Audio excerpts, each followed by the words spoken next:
Bien, bonjour. Pour une fois, ma montre est à peu près d'accord avec l'horloge du Collège de France et nous pouvons commencer à 10h30, un peu plus. D'abord, je vous remercie de vous être donné la peine de vous déplacer personnellement. Je pensais que j'aurais fait comme l'an dernier un cours devant une salle vide, ce qui était assez symbolique de ce que je fais d'habitude. Mais vraiment, je remercie. Permettez-moi de vous souhaiter une bonne année qui sera, je l'espère, moins fantasmagorique que les précédentes, encore que on ne sache pas trop dans quelle direction nous allons. Et nous commençons donc ce 4 janvier 2022 la 11e et dernière année de mon cours, de ce cycle, donc, qui aura consisté en une enquête continue sur le rapport langagier sino-japonais, considéré à la lumière de ce que j'aurais appelé la hiéroglossie, c'est-à-dire un rapport hiérarchisé à l'intérieur d'un groupe de langues et rapport stimulé ou dynamisé par un facteur religieux. Vous le savez bien, je me permets quand même de revenir là-dessus dans cette introduction générale. Pour le Japon, nous croyons l'avoir montré suffisamment, le facteur religieux est la doctrine bouddhique, dont la fusion avec les croyances indigènes concernant les kami, les kamingami ou divinités japonaises, constitua l'arrière-plan de la culture japonaise de l'époque de Heian jusqu'à l'époque d'Edo. C'est grâce à ce support dogmatique, je dis bien dogmatique, et on se rappellera à ce sujet le cours sur le grand poète religieux Jien, dont nous ne sommes pas encore débarrassés, je vous rassure, puisque je suis sur un projet de publication qui le concernera et qui devrait aboutir en 2025. Alors je vous donne rendez-vous pour 2025 pour revenir sur Jien, qui est vraiment un personnage central, à mon sens, et dans cette enquête. Donc c'est grâce à ce support dogmatique dont Jien a constitué le... Ce n'était pas un théoricien, évidemment, mais il a suffisamment apporté d'éléments à la fois de réflexion et de pratique pour être considéré comme l'un des axes majeurs de ce que je suis en train d'essayer de démontrer. C'est donc à ce support dogmatique que la langue japonaise a pu être portée au niveau de prestige de la langue chinoise et acquérir une autonomie qui n'a cependant jamais abouti tout à fait à un rejet des origines, malgré les apparences. Et bon, je reviendrai sur... Nous avons vu Norinaga évidemment rejette la Chine, comme nous le verrons à Tsutane aussi, mais il la rejette en surface, alors qu'en réalité ils en sont pétris, n'est-ce pas ? Et c'est là qu'il y a tout l'intérêt de leur démarche d'ailleurs. Nous avons vu plus spécialement au long des 3 dernières années l'enchaînement de ce processus sur une très longue période de temps qui va de l'an 1000 à peu près jusqu'à Norinaga, qui est mort, vous vous souvenez, en 1801. En raison de circonstances académiques fortuites, il nous avait fallu inverser l'ordre des 2 dernières années. Je n'y reviens pas, grâce à un petit miracle administratif, j'ai pu faire 11 années au lieu de 9 années, ce qui m'a permis de revenir sur Saikaku, mais évidemment j'avais fini, croyant avoir fini mon cycle en 2020, n'est-ce pas, j'avais terminé sur Norinaga, mais il fallait mettre Saikaku avant. Donc c'est pour cela, cette introduction me permet de remettre les choses dans l'ordre. Donc il nous avait fallu inverser l'ordre des 2 dernières années au risque de rendre moins lisible l'évolution que nous entendions mettre en relief. C'est pourquoi nous profiterons de cette introduction pour résumer brièvement ces 3 derniers cours. Ils se sont succédés de la façon suivante. Tout d'abord, notre présentation du roman du Genji et la mise en lumière de sa structure bouddhique profonde.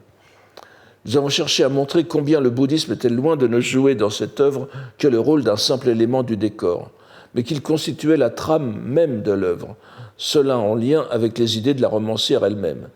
La trame et la structure même. Je reviendrai très, très, très rapidement là-dessus, enfin, sans insister, j'en ai suffisamment parlé.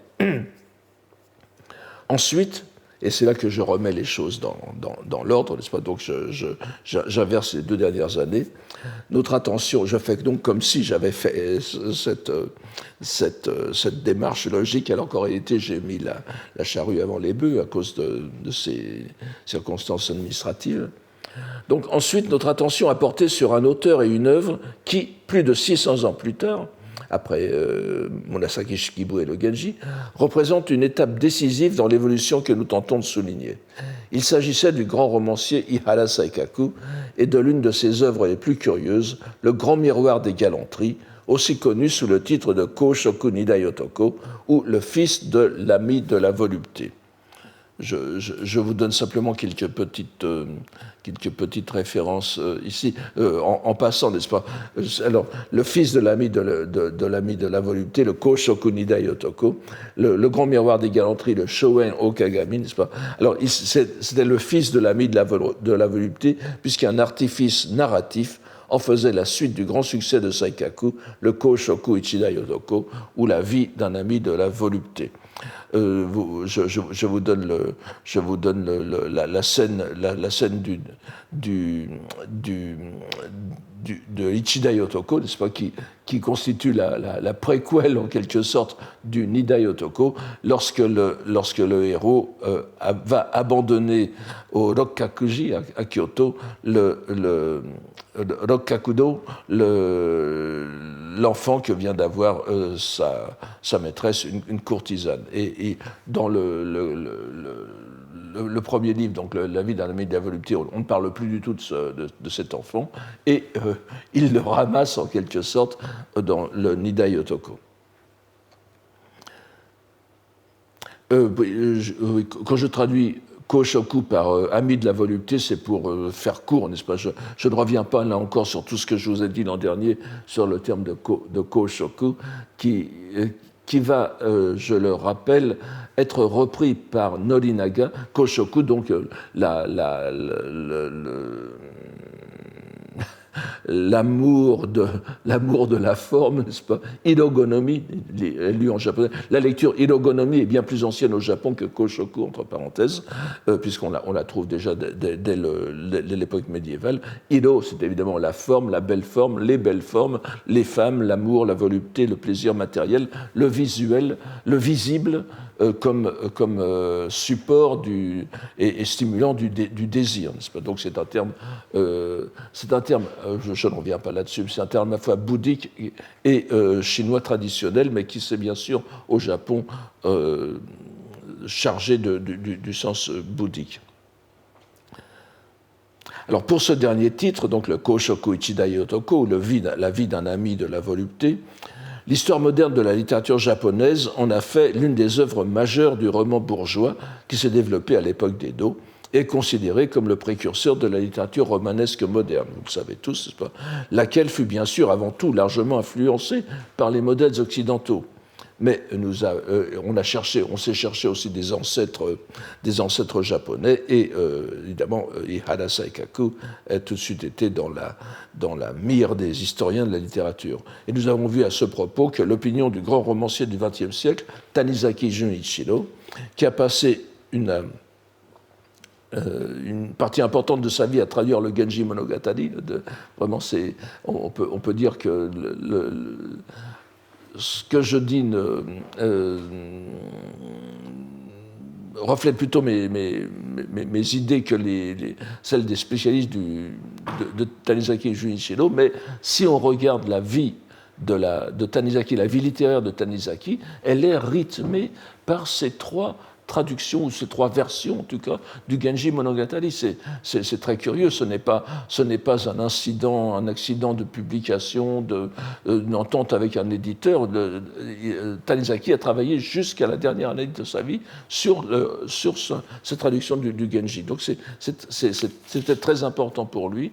Et Saikaku, qu'il met pratiquement après le Genji dans ses influences littéraires. Alors, cette suite très singulière, c'est-à-dire ce Nidai-Otoko, elle est très singulière, tout d'abord à ce qu'elle n'en est nullement une. Ce n'est pas du tout le même procédé littéraire que le Ichidai Otoko. Nous l'avons vu l'an dernier. Nous avons donc vu qu'à part le raccord narratif fait au premier chapitre et l'apocalypse finale, où l'on retrouve le protagoniste nommément cité, le reste du texte n'est fait que d'histoires fort disparates. Mais ce n'est pas là qu'est, du moins pour nous, l'intérêt de cette œuvre, dont on retrouverait le côté bigarré dans d'autres recueils de Saikaku, en particulier le Koshoku Ichidai Onna, n'est-ce pas, la vie d'une amie de la volupté ou du plaisir, qui par beaucoup de traits rappelle son Hidai Otoko. Ce qui nous a amené à en faire la traduction complète, et que j'espère publier rapidement à présent, et le thème d'une année de cours, c'est avant tout l'usage que l'auteur fait du bouddhisme dans sa narration, un usage qui nous a amené inévitablement à faire le rapprochement avec le Genji Monogatari. Les ressemblances et analogies sont trop grandes pour être le fait du hasard, alors que la différence essentielle est tout aussi manifeste. Et n'oubliez pas que le Ichidai Otoko est aussi, dès le début, présenté comme un décalage drôlatique du Genji, cette fameuse première expérience de Yosuke, n'est-ce pas, qui est vraiment modelée sur une scène du Genji Monogatari, mais tout à fait sur le mode presque rabelaisien, puisque c'est les nourrices emmènent l'enfant, emmènent l'enfant aux toilettes, n'est-ce pas, et tout est repris du Genji Monogatari, mais décalé dans la perspective vulgaire, on pourrait dire, je reviendrai sur ce concept, du roman bourgeois, du Chōnin, Shōsetsu, n'est-ce pas. Donc c'est l'utilisation du bouddhisme qui est faite par l'auteur. Les ressemblances et analogies sont trop grandes pour être le fait du hasard, alors que la différence essentielle est tout aussi manifeste. Dans le Genji, le bouddhisme explique d'une part le destin malheureux des personnages, qui sont ballottés par leur passion et n'ont plus la force morale de s'en libérer, en effectuant la démarche évidente et constamment évoquée, vous vous souvenez, quitter la vie mondaine pour entrer dans la voie bouddhique, le Nyudo. Mais nous avons vu que cette vision pessimiste, qui se fondait sans doute sur les doctrines de la fin de la loi, le Mappo, n'est-ce pas, n'était pas le seul élément bouddhique de l'œuvre. Il y avait aussi la structure même du roman, dont les 54 chapitres se laissaient rapprocher du nombre d'étapes menant de la conception de la pensée d'éveil à la réalisation même de l'éveil. Cette structure n'avait pas échappé aux moines médiévaux, qui étaient allés jusqu'à mettre en parallèle le roman avec le Sutra du Lotus lui-même. Le sens profond de l'œuvre était ainsi porté par une assimilation délibérée à la dignité scripturaire, à la dignité d'un sutra bouddhique. On retrouve en tout point les mêmes préoccupations dans le grand miroir des galanteries, le fils de l'ami de la volupté. Mais ce qui était véritable souci salvifique chez la romancière Murakami Shikibu devient chez Saikaku une parodie systématique. Le vocabulaire du bouddhisme et les conceptions bouddhiques sont omniprésents, de même, comme dans le Genji, que les éléments scéniques, évidemment les rituels et tout ça, sont des prétextes à décrire le bouddhisme, mais ça ne veut pas dire forcément que c'est bouddhiste. Mais le romancier reste fidèle à lui-même en s'en servant pour faire ressortir le caractère grotesque et ridicule des situations, ce qui n'ôte rien par ailleurs à une certaine indignation morale et sociale. Chez lui, chez Saikaku, l'importance primordiale des liens karmiques, n'est-ce pas, vous vous souvenez, on a passé beaucoup de temps là-dessus, les innen, n'est-ce pas, les causes et conditions, mais qui est parfois abrégé, qui est souvent, même plus que souvent, abrégé en en, et lu en japonais yukari, par exemple, tout cela relève de la même plage sémantique et nous met toujours en relation avec le bouddhisme derrière, mais donc c'est l'importance des des liens karmiques. Je traduis karmique pour faire court, n'est-ce pas? Ce sont donc toutes les conséquences de vos actes qui vous engagent, qui sont à la fois le résultat de vies antérieures et qui vous engagent pour les vies ultérieures. Et ce sont je le redirai, des actes, des responsabilités morales dans le bouddhisme. C'est bien ou mal. Donc ces liens karmiques se déploient autant dans les relations amoureuses que dans les relations sociales. Et ce n'est nullement objet de dérision chez Saikaku. C'est même en soulignant leur côté implacable que la narration mène le lecteur à la scène finale.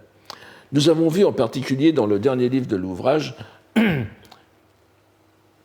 que l'auteur, dans le 8e livre du Nidai Yotoko, que l'auteur esquisse une remise en ordre de sa narration sous forme de sutra. On pourrait dire que le dernier livre commence et finit comme un sutra bouddhique. Je ne reviens pas là-dessus.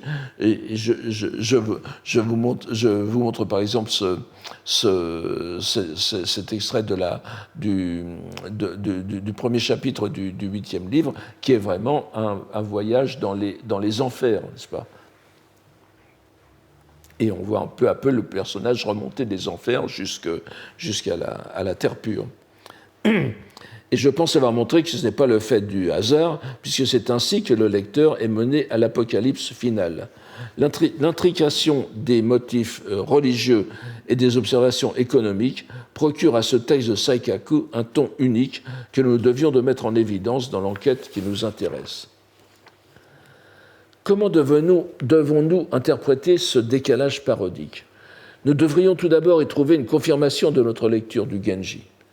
Si Saikaku transforme de façon beaucoup plus explicite le dernier livre du Miroir des Galanteries en un sutra décalé, c'est bel et bien qu'il en a trouvé le prétexte dans le Genji, et qu'il se contente simplement de charger, de caricaturer, selon l'étymologie, n'est-ce pas, son modèle pour le faire passer dans une dimension plus conforme au goût de son époque.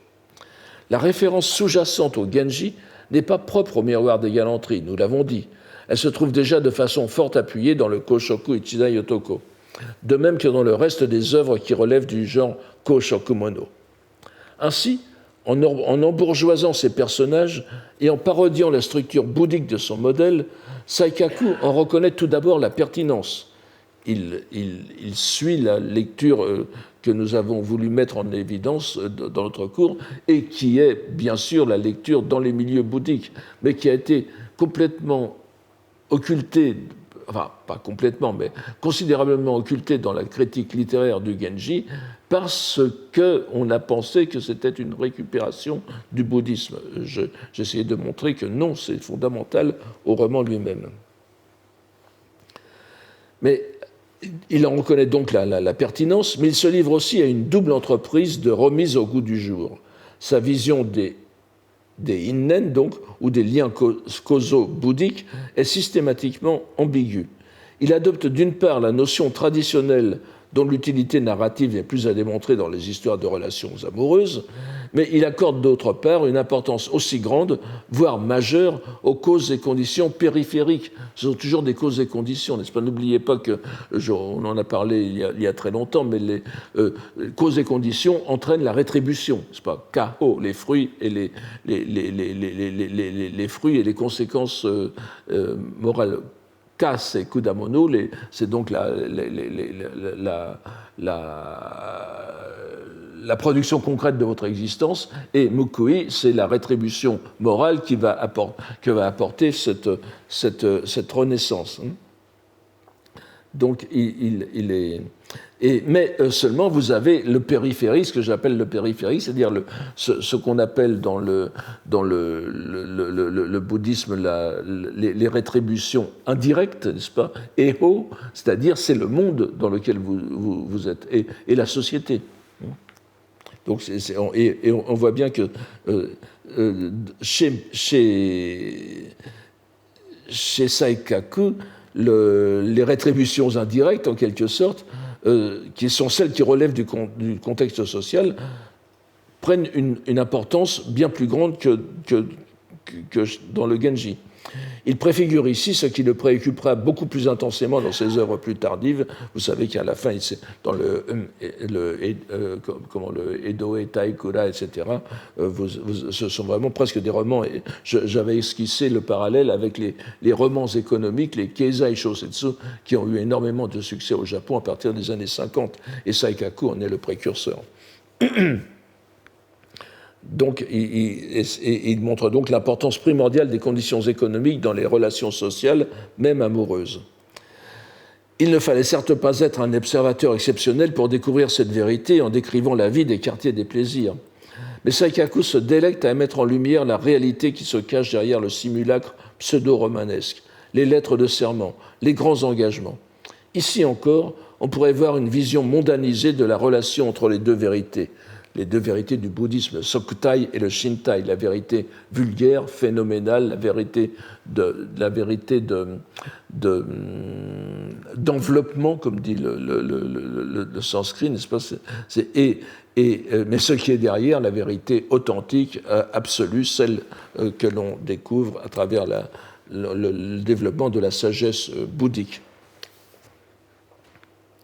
Mais chez Saikaku, on pourrait dire que le véritable aspect des choses, la vérité authentique, est encore plus profane, voire vulgaire, que la vérité vulgaire, puisque derrière le clinquant du quartier des plaisirs que décrit Saikaku, eh bien, on a des motifs profondément économiques. Encore une fois, rien de tout cela n'est fait pour intimider Saikaku, qui porte au plus profond son scalpel incisif. Cela ne l'empêche pas de garder pour ses personnages un sentiment d'empathie sur lequel nous reviendrons. Voilà donc remise à niveau par Saikaku la notion de lien causal. Mais nous n'oublions pas que les relations causales, dans tout leur sens, sont aussi l'un des principaux thèmes exposés par les sutras, ainsi qu'il est répété entre autres par le Sutra du Lotus. Aussi, en se consacrant à les mettre en lumière, notre auteur fait pour ainsi dire œuvre scripturaire. De la même façon, nous l'avons vu que le Genji était déjà un sutra pour un monde où la loi n'opérait plus. Je ne reviens pas là-dessus. Un article paraîtra prochainement où je développe cette idée. À plus forte raison, en allait-il de même à l'époque de Saikaku, où le milieu raffiné de la cour de Heian avait été remplacé par la vie effrénée des quartiers des plaisirs, les Hirosato. L'occasion était donc trop bonne de se livrer à cette parodie de sutra dont nous avons vu qu'elle était systématique et drôlatique dans le dernier livre. Que fait donc Saikaku dans ce grand miroir des galanteries? En prenant comme modèle le Genji Monogatari, dont nous voyons qu'il y découvre les mêmes caractéristiques que nous, il s'évertue à lui retirer, grâce à la parodie, mais aussi au réalisme social, ce qui faisait de l'antique roman une sorte de texte sacré. L'aspect moral des liens causaux, qui est, ne l'oublions pas, primordial dans le bouddhisme, puisque c'est la qualité morale de l'acte qui détermine ses conséquences pour les relations ultérieures, cet aspect moral est gommé au profit des relations économiques et financières. Nous en sommes davantage au contrat social qu'à la loi du karma, et le contrat social dans le sens le plus littéral du terme, puisque, ne l'oubliez pas, les courtisanes sont effectivement sous contrat. C'est bien pire que les étudiants américains qui ont des bourses pour les grandes universités et qui doivent passer toute leur vie à rembourser. Les courtisanes signent un contrat, ou leur famille, puisque le plus souvent elles sont encore fillettes lorsqu'elles sont livrées à ces établissements, dans lesquels elles devront rembourser la somme de leur achat, plus les frais d'entretien, en quelque sorte, qui sont facturés méticuleusement chaque année. C'est une dette perpétuelle qu'elles ont à rembourser. Vous voyez que le lien causal, là, est tout à fait concret. Il n'y a donc pas de jugement moral à porter sur les actes des courtisanes comme de leurs clients et protecteurs. Ils font ce qu'ils peuvent dans le cadre d'une rigoureuse contrainte sociale qui les dépasse infiniment. Le prolongement scripturaire parodique s'inscrit bien sûr dans la même opération. Si les moines... Je vous donne une photographie de ce spectacle. Si les moines médiévaux, ainsi que le rappelle l'extraordinaire No intitulé L'offrande au Genji, le Genji Kuyo que nous avons ici, dont j'ai parlé, n'est-ce pas, avaient vu dans l'œuvre non seulement l'équivalent du Sutra du Lotus, mais dans l'écrivaine elle-même, je reprends ce terme d'écrivaine parce qu'il est très ancien. Il date du XIVe siècle, c'est suffisant pour moi pour le justifier. Mais dans l'écrivaine elle-même, donc, nul autre que le Bodhisattva Kannon, sous la forme féminine qu'il a couramment au Japon. Nous voyons ici le fantôme de Murasaki Shikibu, n'est-ce pas, reconnaissable à sa couleur. Et il fallait donc neutraliser cet aspect essentiel du Genji pour l'adapter au monde contemporain. Débouddhiser le Genji. Nous voyons ainsi combien cet ouvrage singulier de Saikaku constitue une rupture avec la vision du monde que véhiculait le Genji, œuvre où s'harmonisaient culture chinoise et culture japonaise à travers un méticuleux travail de transposition mené à la lumière du bouddhisme. Évidemment, nous n'avons pas pris position sur la question de savoir si cette œuvre, le Nidai Otoko, le grand miroir des voluptés, j'avais traduit par volupté, mais je me suis repenti et je traduis maintenant par galanterie, le grand miroir des galanteries, la question de savoir si cette œuvre était bel et bien de Saikaku. Les spécialistes divergent trop sur la question pour que nous puissions y apporter le grain de sel de notre ignorance. Nous avouons avoir un faible pour le tout ou rien prôné par certains critiques. Selon eux, certains mais qui sont de plus en plus rares maintenant, seul le Koshoku Ichidai Otoko serait de Saikaku, le premier, et tout le reste étant le fait de disciples ou d'émules ou de l'école de Saikaku. Mais comme nous l'avons dit, l'authenticité ou non ne retire rien à notre thèse, que ce soit Saikaku ou une école autour de Saikaku, tout est parfaitement valable dans ce rapport avec le Genji Monogatari. L'important étant qu'à cette époque, un milieu suffisamment cohérent et important se soit livré à cette opération de remise à niveau. Mais cette marginalisation systématique, parce que nous l'avons montré, les allusions à cette doctrine sont partout dans le récit, cette donc marginalisation systématique du bouddhisme, de la voie du Bouddha, le Butsudo, n'est-ce pas, Hotoke no Michi, avec ce terme important de Michi, on y a passé de nombreuses heures les années précédentes, cette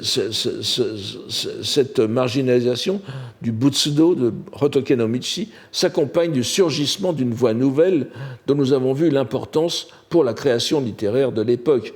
Il s'agit de la voie du plaisir mondain, Shikido, qui est un terme qui est établi en parallèle avec Butsudo et d'ailleurs d'autres Michi, Hotoke no Michi, la voie du Bouddha, Hiro no Michi, n'est-ce pas, Shikido, donc c'est la voie du plaisir, dont l'appellation est un néologisme. N'est-ce pas, il faut bien voir ça, c'est tellement maintenant enraciné dans la langue japonaise qu'on ne s'aperçoit pas que ce terme n'existe que à partir de l'époque de Saikaku.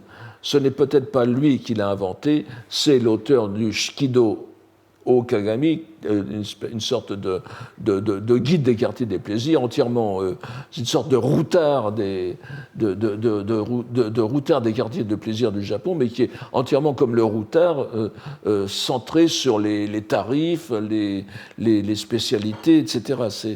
C'est donc, on est très loin du Butsudo, n'est-ce pas? Mais la création, le terme lui-même, est décalqué sur Butsudo, et comme sur d'autres. À l'époque arrive toute une panoplie de néologismes fondés sur Michi, dont nous allons revoir la pertinence. Donc nous avons vu que ce néologisme est très probablement, plus que probablement d'origine japonaise. Il n'existe pas en chinois. Et maintenant encore, comme je vous l'ai montré à ce moment-là, l'an dernier, il est perçu comme une création linguistique japonaise par les Chinois eux-mêmes, n'est-ce pas?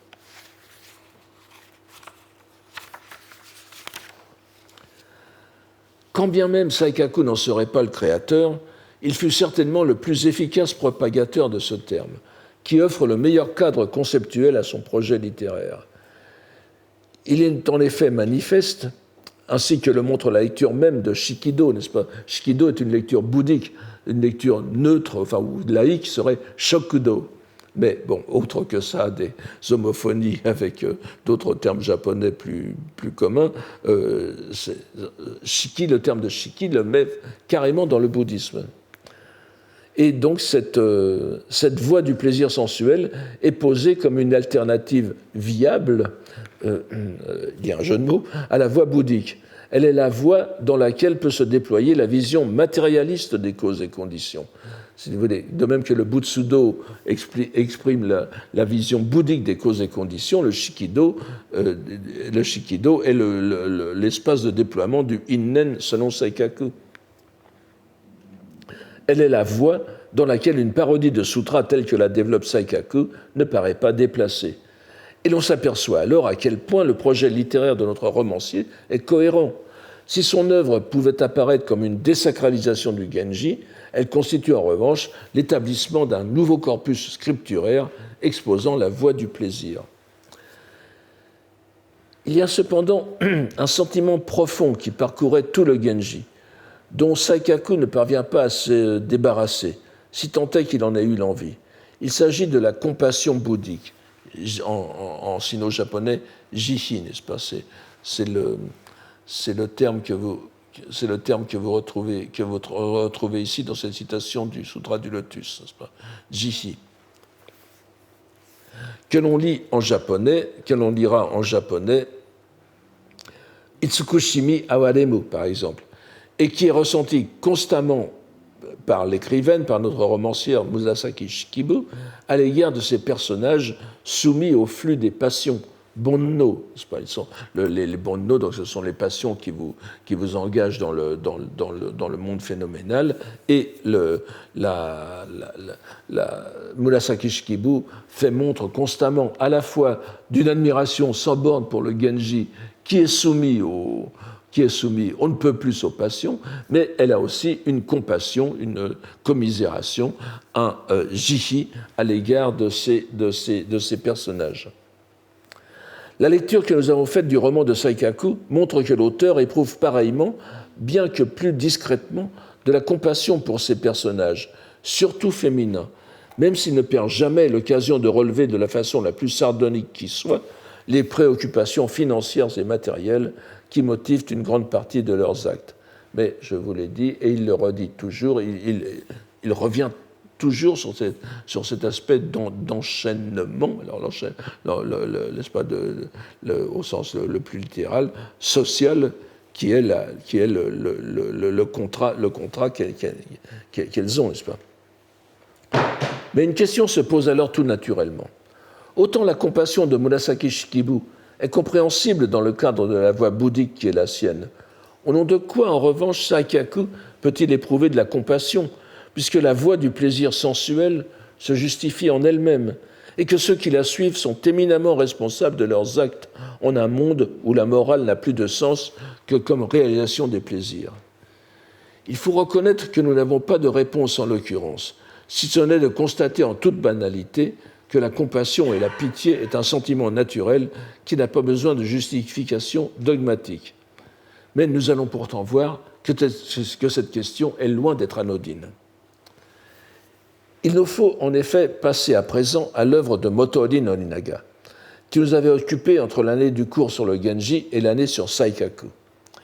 Il va sans dire que cette interversion n'était due qu'à des circonstances administratives heureusement rétablies qui nous ont permis de donner notre cours sur Saikaku afin de rétablir le chaînon manquant entre Murasaki Shikibu et Norinaga. Cette introduction est donc l'occasion, je le répète, fort bienvenue de remettre les trois thèmes en perspective. Et nous verrons très rapidement combien la place de Saikaku est importante dans l'évolution qui mène à Norinaga, avec tous les éléments que je viens de rappeler. On se souviendra que nous avions divisé l'œuvre et la réflexion de Norinaga, de Motoori Norinaga, donc le grand fondateur des études philologiques nationales, n'est-ce pas, le Kokugaku au Japon, 1730-1801. Et nous avions divisé son œuvre en deux grandes périodes. Nous étions partis de la réflexion de Horikuchi Shinobu, donc le grand Minzoku Gakusha, si vous voulez, ethnologue, anthropologue japonais du XXe siècle, cette réflexion de Horikuchi Shinobu, rapportée par Kobayashi Shigeo, un autre grand essayiste qui est mort dans les années, à la fin des années 70, n'est-ce pas ? Je vous répète cette phrase. Kobayashi-san, Norinaga wa Genji desu yo. Norinaga, c'est le Genji. Affirmation a priori étonnante, puisque ce philologue, Norinaga, doit avant tout sa notoriété moderne aux travaux exégétiques qu'il a accomplis sur le Kojiki, n'est-ce pas, le grand texte fondateur de la mythologie japonaise. Mais nous avons suivi le parcours philologique de notre auteur, de Norinaga, à partir du Genji, et nous avons tenté de reconstituer l'itinéraire intellectuel qui a mené Norinaga à cette évolution. Donc, une première époque, le Genji, une seconde époque, le Kojiki, et qui lui permet de faire un retour beaucoup plus vaste sur la destinée philologique du japonais, en quelque sorte. Nous n'avons pas le temps de résumer ici en détail notre cours, mais nous allons voir que 3 points essentiels de sa réflexion sont en parfaite congruence avec ce que nous avons esquissé de l'œuvre de Saikaku. Et ils peuvent nous aider à comprendre l'évolution qui s'est faite autour du Genji, par lui et son époque. Tout d'abord, Norinaga revient inlassablement sur une idée fondamentale pour lui. Dans son œuvre romanesque, Murasaki Shikibu n'a aucune préoccupation morale. Il ne s'agit pas pour elle de juger ses personnages, mais simplement d'exposer leurs actions. Cette négation de toute morale n'est pas le produit d'un caprice de la part de Norinaga. Elle est partie intégrante de son refus primordial de l'idéologie continentale, c'est-à-dire chinoise, qu'elle soit confucianiste ou bouddhique, dont la préoccupation première, selon lui, est d'encourager le bien et censurer le mal. Que ce soit le confucianisme ou le bouddhisme, pour Norinaga, c'est pareil, ce sont des gens qui ne pensent qu'à la morale. Norinaga, donc, relève très clairement ce que chaque lecteur peut constater à la lecture du Genji. La romancière se garde bien de juger. Mais elle se garde de juger explicitement. Nous avons vu dans notre cours que son action morale se situe sur une autre dimension bien plus profonde. Mais Norinaga choisit bien sûr de l'ignorer, et la négation de toute préoccupation morale entraîne du même coup la négation de la présence du bouddhisme dans l'œuvre.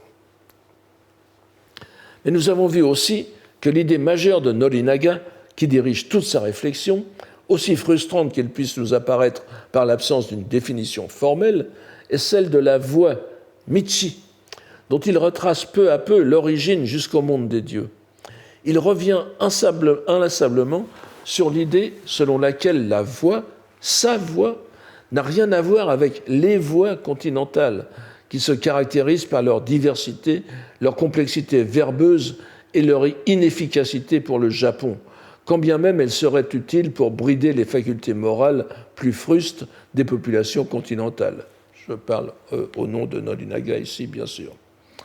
Il s'agit donc d'une voie amorale, dont on pourrait dire qu'elle n'est que la concrétisation du verbe koto, n'est-ce pas ? Koto, le verbe japonais, le kotoba, le verbe de la parole japonaise. C'est pourquoi son origine est à chercher dans le Kojiki lui-même. Évidemment, vous voyez bien que cette autonomie du mot Michi peut être considérée comme le dépassement de la dichotomie de Saikaku, de l'époque de Saikaku, Butsudo, Hotoke no Michi, Iro no Michi, n'est-ce pas, Shikido. On enlève les deux déterminants, Hotoke et Iro, et il nous reste Michi. Et c'est ce que fait Norinaga. Il absolutise le mot Michi, qui n'était jamais... D'ailleurs, c'est très amusant de voir que Norinaga reconnaît pas tellement à demi-mot, reconnaît que certains de ses critiques qui lui disent « mais votre Michi, c'est le Tao de Lao Tzu », il dit « bah oui, à première vue, ça pourrait ressembler, mais évidemment, ça n'a rien à voir, puisque Lao Tzu, c'est chinois, et mon Michi n'est pas chinois. » Mais il reconnaît quand même, dans certains passages assez savoureux, le fait que, justement, cette absolutisation revient à quelque chose. Mais vous voyez que ça ne peut se comprendre dans notre cas que si l'on passe par Saikaku qui dévalorise le Butsudo en Shikido. Et on me permettra en plus de faire ici une très brève incisive qui nous remettra dans la qui nous remettra dans la perspective d'un cours antérieur, celui sur le maître de Zen Dogen, dans lequel nous avions insisté sur l'innovation apportée par ce maître du langage à travers son insistance sur la lecture koto de Michi. Vous vous souvenez que Michi, en chinois, disons moderne, Tao, Do, peut se lire Michi ou bien Iyu, n'est-ce pas, c'est-à-dire parler. Et très souvent, on donne la lecture koto, c'est au sens de kotoba. Et chez Dogen lui-même, donc 13e siècle, nous revenons en arrière. Et en se référant au double sens courant dans le chinois vulgaire, n'est-ce pas, de son époque, où le caractère Tao, signifiant seulement voix en chinois classique, signifie désormais dire, voire parole ou mot. Bien qu'il n'y ait nul indice d'une influence de Dogen sur ce point, le double sens de Tao était parfaitement intégré dans le japonais d'Edo. Et il faut aussi reconnaître que la période d'Edo est la période de la grande découverte de la littérature en chinois vulgaire, n'est-ce pas, dans ce qu'on appelle Baihua, Hakua, la langue blanche, c'est-à-dire la langue non apprêtée, la langue non ornée du chinois classique, cette langue directe en quelque sorte, et l'époque d'Edo découvre ce japonais. Et les grands kangakusha essayent d'innover dans leur recherche justement en s'adressant à cette langue. Ça ira au point que certains vont essayer de faire des romans japonais en paihua, n'est-ce pas, en hakua. Il y aura une petite mode au Japon. Alors, si bien qu'à l'époque de Norinaga, ça n'a nullement... C'est tout à fait normal de donner les deux sens de voix et de parole à ce caractère. Mais revenons à notre sujet. En reliant directement sa voix à la parole dont l'archétype est divin et donné dans le Kojiki, Norinaga se débarrasse du même coup de la morale bouddhique, de l'influence continentale et de toute référence étrangère à l'essence du Genji. Nous voyons alors combien l'étape intermédiaire de Saikaku a été utile dans cette évolution, en éliminant précisément le contexte moral du dogme des liens causaux, fondamentalement bouddhique, mais aussi en dévoyant, pour ainsi dire, la voie que Saikaku et ses contemporains transforment en voie du plaisir, laquelle ne mène qu'à elle-même. Ce renversement est bien sûr favorisé par la parodie de Sutra qui conclut le miroir des galanteries, n'est-ce pas vous ? Je crois, je vous l'ai mis quelque part.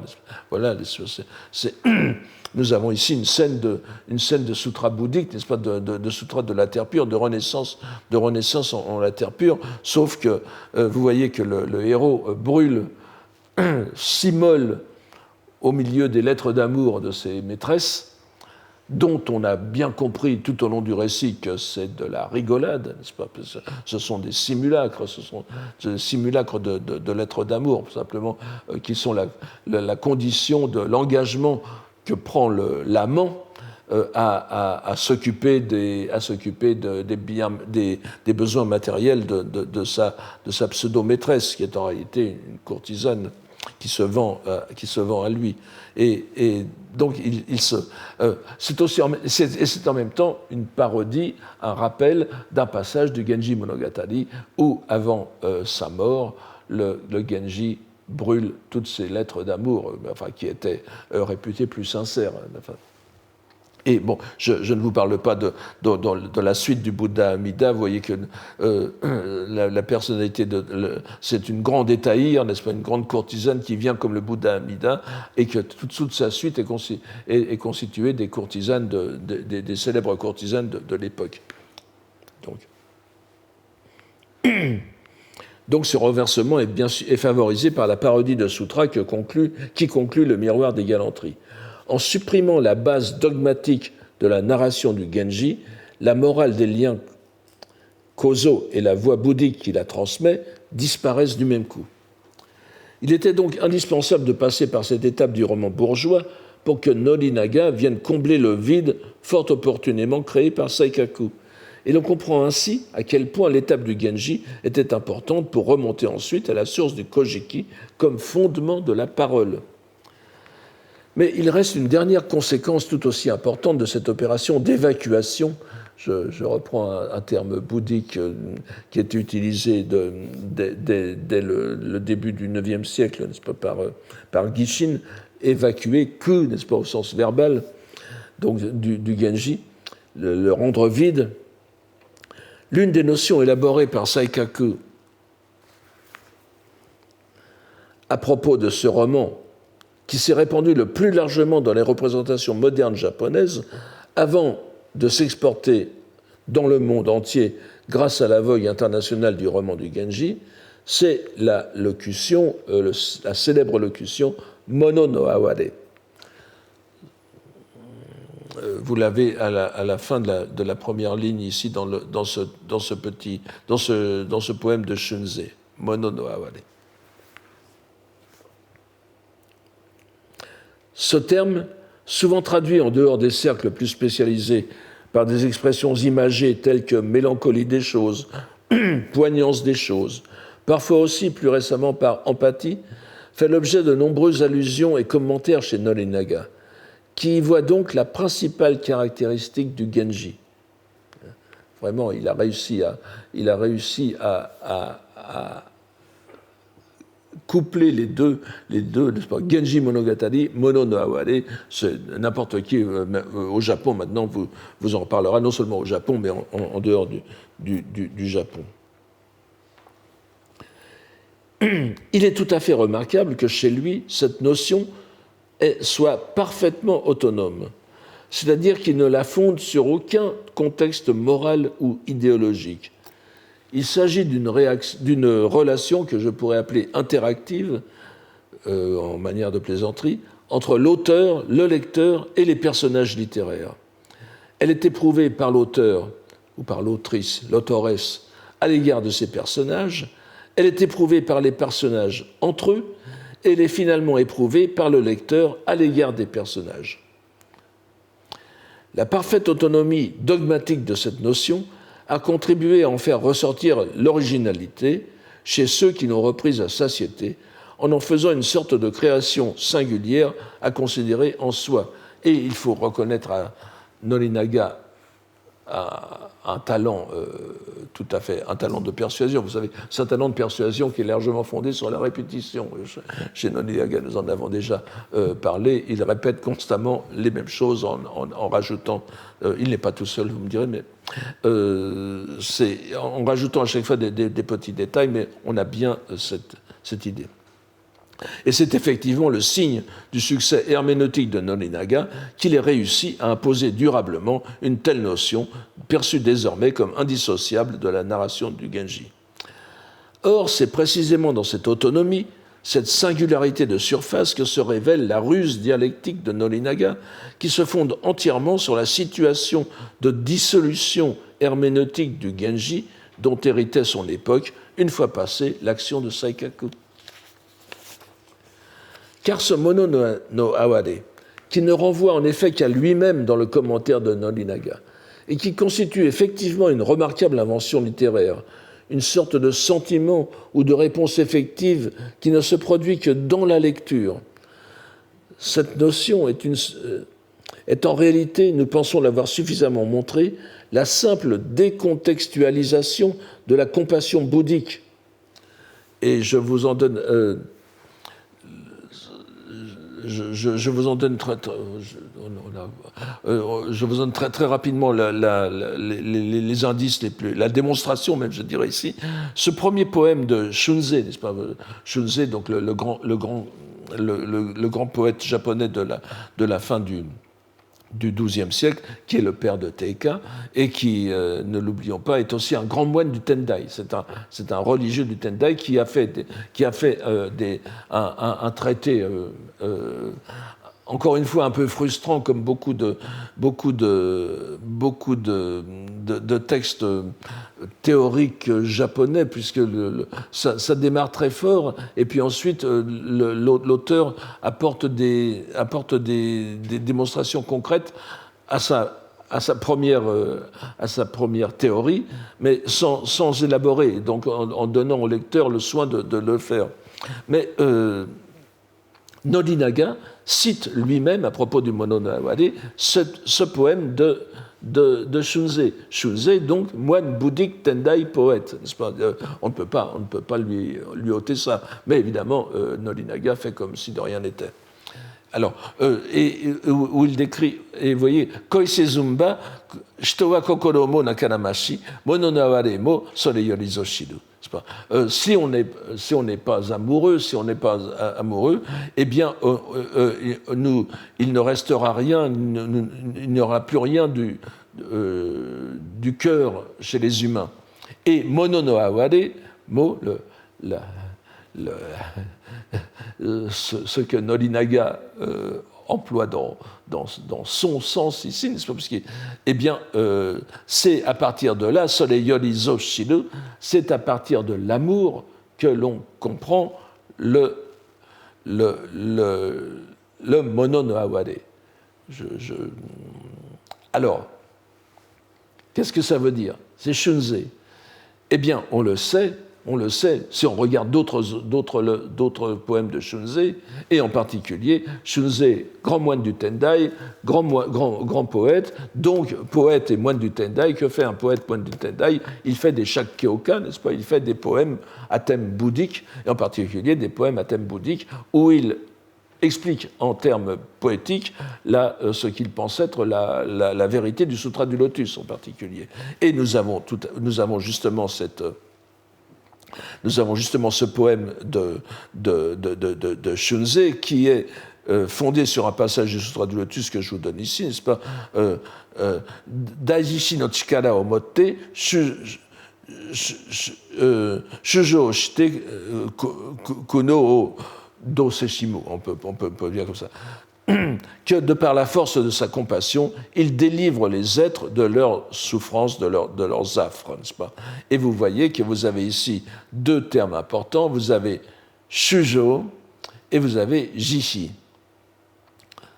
Et donc, vous avez, et le poème qui est fait par Shunze à ce sujet, Yononaka no kurushiki michi wa awademi no chikara guruma no hakobu narikeri, dont je vous donne ma traduction, par la douloureuse voie, et vous avez Michi ici, mais c'est Kurushiki Michi, mais c'est le Michi phénoménal, puisqu'il est douloureux.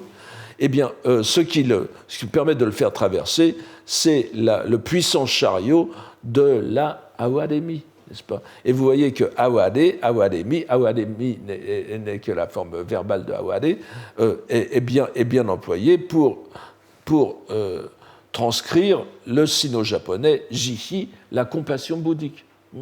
Alors, et vous avez que le mono, vous voyez, shujo est aussi mono est un synonyme dans le bouddhisme et dans la poésie bouddhique. Mono est un synonyme de shujo, c'est-à-dire les êtres vivants, les êtres, sattva en sanskrit.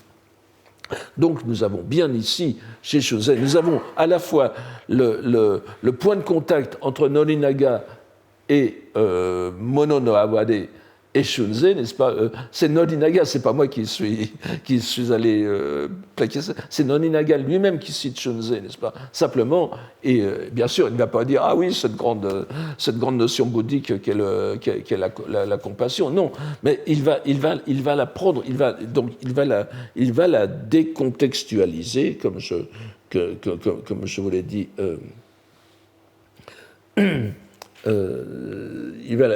et donc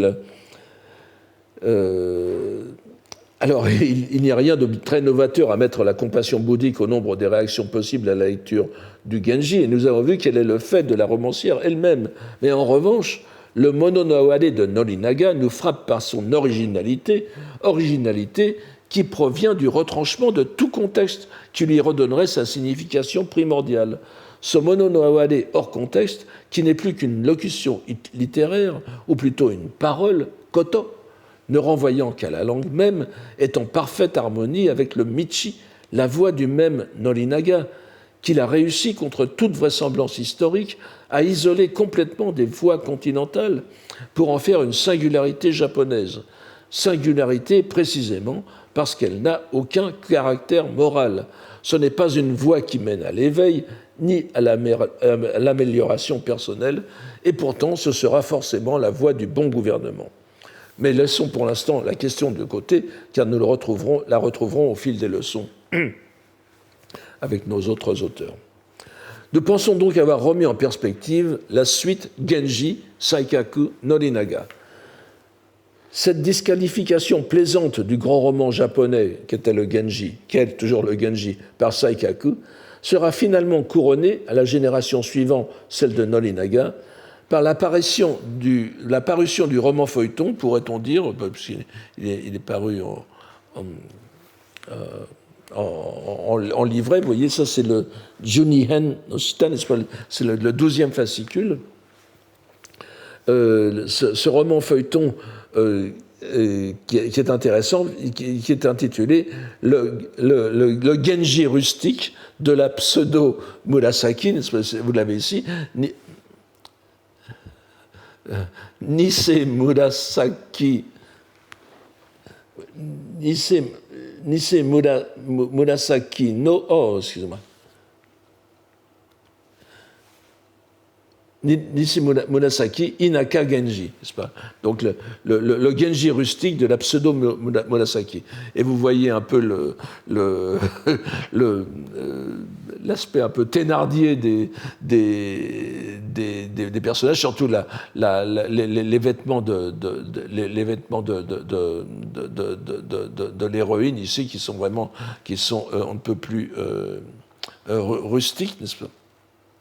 Et donc, voici qui est une œuvre de Ryutei Taneshiko, dont cet auteur, vous voyez, est à peu près, et même l'exact contemporain, 1776-1842, il est l'exact contemporain de Hirata Atsutane, 1776-1843, vous voyez, 1842-1843, ils sont morts à un an d'intervalle, qui va nous occuper dans la deuxième partie de ce cours. Ce synchronisme est très révélateur. Nous verrons comment l'interpréter. Mais disons d'ores et déjà que cette entreprise, non pas de marginalisation, mais de dévaluation du Genji, est en parfaite congruence avec l'évacuation du bouddhisme à laquelle nous allons assister cette année.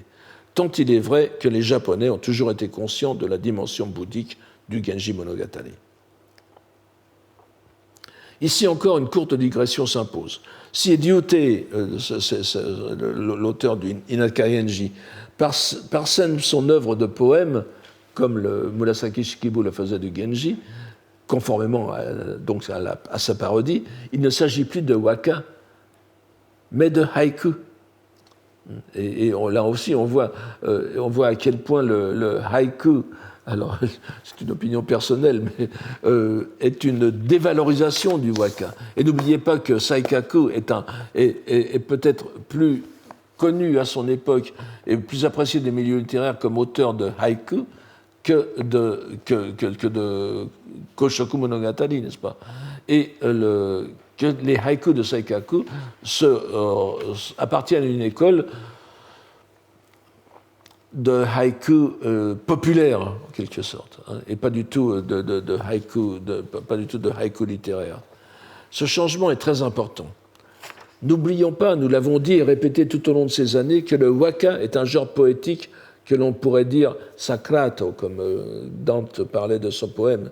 Le poème non pas sacré, mais sanctifié, comme le relève Carlo Ossola, n'est-ce pas? Sanctifié de par son origine divine. Le haïku n'a bien sûr pas cette prestigieuse lignée. Et l'on se rappellera que l'école cultivée par Saikaku illustre bien cet embourgeoisement et cette dévaluation poétique. La sublimation du haïku est un phénomène largement moderne, mais ceci est une autre histoire. Remarquons simplement que s'il y a tout un genre poétique bouddhique exprimé par le waka, les shakyoka donc, on en saurait trouver l'équivalent avec le haïku, quand bien même il existe des haïkus à thème bouddhique. J'entre dans un débat délicat, mais de toute façon, je n'ai pas le temps d'y revenir ici. Il convient donc de se rendre à l'évidence. Tout ce processus d'évacuation, dont nous voyons les efforts portés de façon manifeste sur le Genji, est en réalité dirigé contre le bouddhisme. Pourquoi le bouddhisme et pas le confucianisme, qui est tout aussi étranger au Japon? C'est certainement parce qu'il apparaît comme évident que les idées morales et politiques confucianistes ne sont pas aussi profondément intégrées dans la langue japonaise. Toute la dialectique wakan, sino-japonaise, que nous avons examinée au long de ces années, si elle présente effectivement des analogies manifestes, et nous avons vu que la poésie chinoise est intégrée par le waka de façon identique à la doctrine bouddhique, en une démarche qui est au moins aussi ancienne. Et je ne reviendrai pas sur j'aurai peut-être le temps d'y revenir dans d'autres circonstances. Mais cette dialectique, ce décalage des doctrines bouddhiques dans la langue japonaise est plus ancienne que les shakyoka en tant que tels. Je vous ai toujours dit, et avec raison, je pense, que les shakyoka, en tant que genre littéraire, se sont développés à la fin du Xe siècle, quasiment autour de Murasaki Shikibu. Mais en réalité, vous avez des antécédents bien plus anciens et dont on est certain, n'est-ce pas, qui remontent au 8e siècle. Et on a déjà tous les ingrédients du shakyoka qui sont là, justement, dans le décalage dans la langue japonaise de doctrine bouddhique. Alors, donc, nous avons vu que cette dialectique est justifiée dogmatiquement, et nous l'avons vu et revu, par la théorie de l'assimilation des Bouddhas et des dieux du Japon, ce qu'on appelle le Honji Suijaku. Il est évident que le confucianisme n'aurait pas pu jouer le même rôle de catalyseur spirituel. On pourrait se demander le rôle qu'il accorderait aux divinités japonaises, quand bien même son avantage pour le maintien du pouvoir impérial est pleinement reconnu. Et il existe d'ailleurs, je ne peux pas le cacher, mais l'enchaînement est tellement évident entre ce phénomène du Honji Suijaku qui précède et ce phénomène qu'on a appelé le Suika Shinto, n'est-ce pas, le Shinto augmenté, si vous voulez, avec le Sui qui est le même Sui que Suijaku, c'est-à-dire donc c'est une sorte de courant shinto-confucianiste, n'est-ce pas, qui va se développer à la même époque. Mais il n'est pas exagéré de l'estimer transposé du Honji Suijaku. Mais nous avons vu avec Jien que le pouvoir impérial est tout aussi efficacement soutenu par le bouddhisme en une relation voie royale, voie dharmique, la voie de la loi, etc. Où l'on comprend bien que c'est celle-ci qui est prédominante. Donc la justification du pouvoir impérial n'avait pas besoin du confucianisme au Japon. Le bouddhisme lui fournissait déjà toute sa matière. À la lumière de la pleine reconnaissance de cette situation, il apparaît donc que l'évacuation du bouddhisme, qu'elle se fasse de façon directe ou indirecte, est une démarche indispensable pour accomplir ce qui sera désormais l'autonomie de la langue japonaise. L'essor du nouveau mouvement philologique dit Kokugaku se fondait sur cette idée. Et l'on pourrait dire que la voix, cette michi si élusive, est avant tout cela, la démonstration du fait que la langue japonaise n'a plus à s'appuyer que sur elle-même puisqu'elle est d'essence divine. L'échafaudage dogmatique de l'assimilation des Bouddhas et des Kami n'a plus lieu d'être une fois que l'originalité de la langue a été clairement mise en lumière et que la filiation langagière qui relie le Genji au Kojiki est posée comme indépendante de tout apport extérieur. C'est ce qu'a fait Norinaga. On comprend donc que le bouddhisme devienne l'élément étranger dont il faille se débarrasser en priorité et qu'il devienne la cible favorite de nos philologues. Cette offensive va se dérouler tout au long du XVIIIe siècle et dans la première partie du XIXe. Ce ne sera pas faire preuve de grande perspicacité que de souligner qu'elle prépare le grand mouvement du début de la refondation de Meiji, que notre ami Alain de Grappart avait qualifié de révolution culturelle. Nous voulons parler de la campagne d'éradication du bouddhisme, Haibutsu Kishaku, qui a sévi, disons, grosso modo, autour des années 70, 73, 74. Là encore, on peut dire que le pouvoir et ses intellectuels ne se trompent pas d'ennemis. L'autonomie du Japon, de sa religion et de sa langue, passe par l'abolition du bouddhisme. Cette doctrine a certes été la base doctrinale de l'autonomisation, mais au prix d'un processus que nous avons longuement analysé, lequel est celui d'une transposition, d'une translation, d'une altération. Une fois le processus réalisé, il convenait d'en supprimer les traces. C'est pourquoi nous avons intitulé le cours de cette année « Le départ du bouddhisme ». On aura bien sûr reconnu dans ce mot le substantif du verbe « départir », « se départir », au sens de se séparer, et la séparation donc comme d'en faire le départ du bon et du mauvais. Et tel est bien le propos de nos philologues novateurs. Il faut désormais se séparer du bouddhisme, qui aura accompli son œuvre au Japon comme dans d'autres pays, bien qu'elle se soit ici accomplie avec une profondeur particulièrement remarquable. Il faut donc voir dans l'œuvre des philologues du Kokugaku une opération allant bien plus à l'encontre du bouddhisme que du confucianisme. N'oublions pas qu'après Jien, l'idée d'un lien particulier entre le japonais et la langue brahmique, c'était le bongo, n'est-ce pas, c'est-à-dire le sanskrit, s'était profondément implanté chez les lettrés japonais. C'était en réalité la première étape du processus d'autonomisation, qui avait consisté à atténuer le sentiment de dépendance à l'égard du chinois. En reliant directement le japonais à la langue brahmique, la langue chinoise ne prenait plus la place que d'un moyen d'expression matérielle. On se rappellera aussi à ce propos qu'exactement selon la même démarche qui voyait Murasaki Shikibu s'identifier à Kannon Bosatsu, à Bodhisattva Avalokiteshvara, une préface de Jien, encore lui, identifiait Po Chui, n'est-ce pas, Hakurakuten, le grand poète chinois du milieu du IXe siècle, qui a vraiment formé la poésie, qui était le livre d'école de la poésie sino-japonaise et japonaise aussi, médiévale, n'est-ce pas? Eh bien, Jien identifiait Hakurakuten rien moins qu'à Monju Bosatsu, au Bodhisattva Manjushri, n'est-ce pas? Pour en montrer l'action sur la poésie japonaise, puisque Jien lui aussi a transposé en japonais des poèmes de Monju Bosatsu, mais il ne le fait pas en tant que classique chinois, il le fait en tant que révélation du Bodhisattva Manjushri.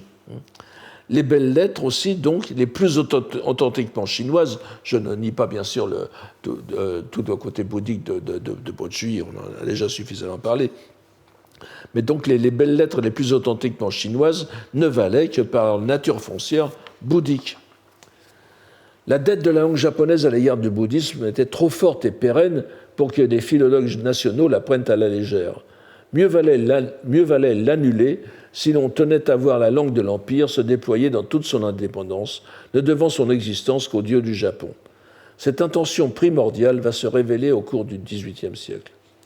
Sans revenir sur Motoori Norinaga, dont nous avons suffisamment parlé pour l'instant, mais tout en gardant à l'esprit son apport décisif au départ du bouddhisme, que sont ses conceptions sur la voix et la parole, nous allons nous concentrer cette année sur deux penseurs qui ont joué un rôle fondamental. Ils doivent être étudiés ensemble, parce que le second s'est situé explicitement dans la lignée du premier, tout en accentuant les conséquences de ces positions que nous pouvons appeler philosophiques et historiques. Conséquences qui veulent mener dans une seule direction, à savoir la disqualification du bouddhisme comme support de la culture et de la société japonaise. Nous reviendrons plus en détail sur l'évolution qui se laisse discerner entre les deux auteurs, et nous verrons rapidement qu'ils n'ont pas du tout les mêmes intentions finales, malgré la proximité d'une partie de leur démarche. Ce qui compte est le résultat. Et nous verrons ainsi que l'un comme l'autre a bien en vue l'autonomie de la voix du Japon, bien qu'il ne la situe pas sur le même plan. Un autre point commun important à ces deux auteurs l'est aussi avec la plupart de leurs contemporains, si l'on met de côté les encore rares spécialistes à l'époque des études hollandaises du Nangaku, qui commencent malgré tout à imposer une autorité nouvelle fondée sur une nouvelle vision du monde d'origine bien plus exotique que la précédente.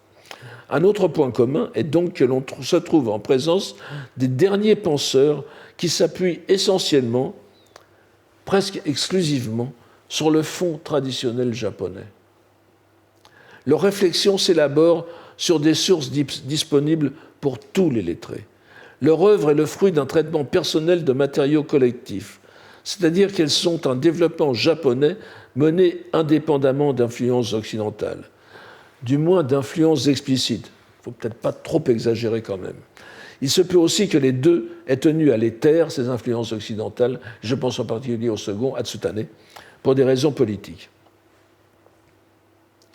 On pourra certes nous objecter, et ce sera une objection d'autant plus pertinente qu'elle sera fondée sur une remarque que nous avons déjà faite à plusieurs reprises, que cette critique du bouddhisme doit certainement être tenue pour un prolongement méthodologique de la critique du christianisme qui a fleuri au siècle précédent.